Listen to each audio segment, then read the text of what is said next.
ছুটি দিতে পারো।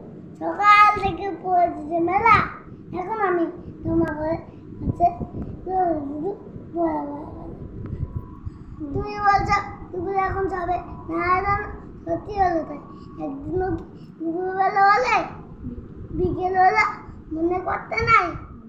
আমি তবে ভাবতে পারি মনে সূর্য ডুবে গেল মাঝে এসে ভাগ দিবুদি দিবুদি হতে শাক তুলছে পুকুর ধারে আধা আলো আধা গাছের তলা আলো হয়ে দিঘির জল হাতের থেকে চবে এলো ফিরে মাঠের থেকে এলো চাচির দল।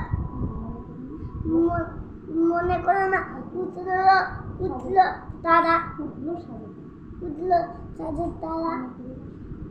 মনে করো না সন্ধ্যে হওয়ার জন্য রাতের বেলা দুপুর যদি হয় দুপুরবেলা রাত হবে না কেন?